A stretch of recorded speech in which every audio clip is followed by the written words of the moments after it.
High guys. So welcome back to my channel. So आज आपण बनवणार आहे वांग्याचं कालवण. भरलेल्या वांग्याचं कालवण आपण जे बनवणार आहे त्यासाठी मी आज घेतलं आहे हे वाटीमध्ये घेतलं आहे मी थोडंसं शेंगदाण्याचा कूट. हा मी भाजून शेंगदाण्याचा कूट तयार केलेला आहे. त्यामध्ये आता मी घालते आहे लसूण आणि जिरं हे चांगल्या प्रकारे स्मॅश करून घेणार आहे. खूप चांगलं असं बारीक करायचं आहे. जेवढं होईल तेवढं तुम्ही करू शकता. सो मी असं लाटण्याने बारीक करते आणि ह्याला खूप चांगलं बारीक करून आपण त्या शेंगदाण्याच्या कूटमध्ये ह्याला आपण घालणार आहोत. सो हे असं बारीक होत नव्हतं तर मी ह्याला चांगलं स्मॅश केले आधी. त्यानंतर ह्याला चांगलं बारीक केलेलं आहे आणि स्मॅश केलेले म्हणजे ह्याचा फ्लेवर चांगला जातो. तुम्ही चाकूनीसुद्धा कट करू शकतात, पण मी लाटण्याने हे बारीक करते म्हणजे ह्याचा फ्लेवर छान येतो. आणि अद्रक टाकून मी ह्याला जिरं टाकून मी ह्याला चांगलं लसूणसोबत स्मॅश केलं. आणि स्मॅश केलेले जे लसूण आणि जिरं आहे ते मी शेंगदाण्याच्या कूटमध्ये ह्याला घातलेलं आहे. तर शेंगदाण्याच्या कूटमध्ये लसूण, जिरं आणि हे मी आता सध्या घातलं आहे.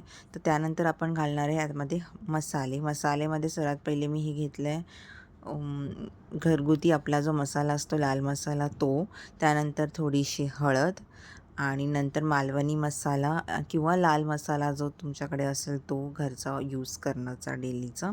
सो लाल मसाला, हळद आणि घरगुती मसाला, मालवणी मसाला हे 3-4 मसाले मी यात घातलेत. आणि धनिया पावडर हे 4 मसाले घातलेत. तर फ्लेवरसाठी तुम्हाला जर दुसरा कोणता छोले मसाला किंवा पावभाजी मसाला हे घालायचं तुम्ही घालू शकता. तर मी माझ्याकडे हे 4-5 रोजचे फिक्स मसाले आहेत तर मी हे घातले.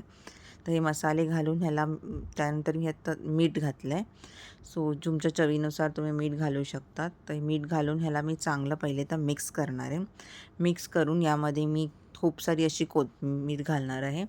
सो कोथिंबीरला मी पहिले ते चॉप करून घेते. चांगलं चॉप करून घेतलं वॉश करून.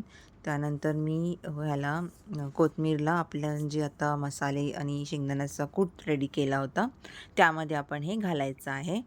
सो ते घालून आता हे चांगलं आपल्याला मिक्स करायचं आहे. मिक्स इतकं छान करायचं आहे ना की हवं तर तुम्ही त्यामध्ये थोडंसं पाणीसुद्धा घालू शकतात. म्हणजे घालायचंच आहे थोडंसं, म्हणजे ते चांगलं मिक्स होईल. त्याचा फ्लेवर सगळे मसाले चांगले कंबाईन होईल आणि असं खूप एकत्र जी कोथिंबीर आपण घातली आहे, लसूण, जिरं हे सगळं जे आपण त्यामध्ये घातलं आहे ते चांगलं मिक्स होईल, एक सोबत येईल आणि त्याचा सगळा फ्लेवर त्या शेंगदाण्याचा कूटचा वगैरे सेम येईल. सो अशा प्रकारे जसं मी तुम्ही बघत असाल मी मिक्स केलं आहे. आणि मिक्स केल्यावर ह्याचं टेक्स्चर जे आहे ते असं दिसणार आहे. हलकंसं तुम्ही पाणी म्हणजे एकदम असं पाणी नाही घालायचं आपल्याला. तुम्ही असं टेक्स्चर बघू शकतात. एवढंच फक्त आपल्याला टेक्स्चर ठेवायचं आहे. सो त्यानंतर आता मी इथे घेतलेत वांगी हे मी 3-4 म्हणजे मी मोस्टली तर मी एकटीच घालते. मग मी माझ्या जेवढं मला लागतं तेवढे मी 3 वांगे घेतलेत. ह्याला आता आपल्याला 4 भाग करायचे आहेत कट करून. चेक करून घ्या आतमध्ये कधी जे वांगे आहेत ते कधी खराब पण निघतात. तर तुम्ही चांगल्या प्रकारे असं चेक करून ह्यांना 4 असे भाग करायचे आहेत. म्हणजे 4 कट्स असे आले पाहिजे. मग ते थोडासा गॅप असं आपण जर त्याला स्प्रेड केलं तर हे अशा प्रकारे गॅप होऊन जातो. आणि या गॅपमध्ये ह्याला आपण फिलिंग्स करायचे आहेत. त्याचे फिलिंग्स जे आपण आता शेंगदाण्याचा कूटचा फिल केला आहे तो फिलिंग्स आपण यामध्ये भरणार आहोत. तर हे जे फिलिंग्स आहे ते आपण सगळ्या साईडून बरोबर प्रॉपरली आतपर्यंत हे गेलं पाहिजे. अशा प्रकारे आपण हे जे मसाला आपण रेडी केला आहे तो मसाला आपण चांगल्या प्रकारे यामध्ये भरून घेणार आहोत. म्हणजे फुल पॅक आपल्याला ह्याला करायचं आहे. सो अशाच जे माझे तिन्ही वांगे मी घेतलेत ते मी तिन्ही वांग्यांना चांगल्या प्रकारे असं भरून फुल साईडून कवर करून भरणार आहे. सो इथे तुम्ही बघू शकतात की मी कसं हे वांगं भरते आहे. आता तसे माझं एक झालं आहे. सो असंच मी तिन्ही वांगे अशा प्रकारे मी भरून घेतलेले आहेत. आता आपण काय करायचं कढईमध्ये तेल टाकायचं. तेल थोडं गरम करू द्यायचं म्हणजे होऊ द्यायचं. आणि तेल थोडंसं असं गरम झालं त्याच्यानंतर आपण त्यामध्ये घालणार आहे जिरं. तर आपण त्या आधीच घातलेलं आहे ना लसूण आणि जिरं. तर तुम्हाला जर हवं असेल तर तुम्ही इथे जिरं किंवा कढीपत्ता घालू शकतात. मी कधीतरी घालते कधीतरी नाही घालत कारण जिरं ऑलरेडी त्याच्यामध्ये आपण मसाल्यामध्ये टाकलेलं आहे. सो इथे आता मी डायरेक्टली वांगी तेलामध्ये सोडली. तेल गरम झालं त्यानंतर मी त्यामध्ये घातले हे 3 वांगी माझे आणि वांगी घातल्यानंतर ते 2 मिनटासाठी असं तेलावरती चांगलं असं परतून घ्यायचं.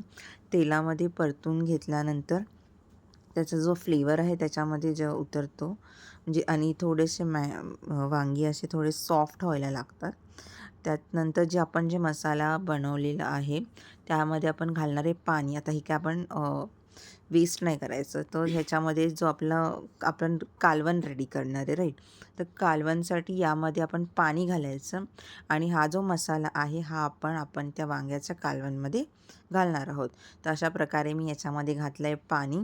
पाण्यानंतर मी ह्याला चांगला मिक्स करून घेणार आहे आणि मिक्स करून हे जे मसालावालं पाणी आहे हे मी त्यामध्ये आपल्या वांग्याच्या कालवणमध्ये घालणार आहे. म्हणजे ही थोडीशी ग्रेव्ही प्लस असं हलकी ग्रेव्ही, पाणी पण नाही आणि हलकी ग्रेव्ही अशी थिकनेस पण येतो ग्रेव्हीला. अशा प्रकारे ही कालवण रेडी होईल, वांग्याचं भरलेलं कालवण रेडी होईल.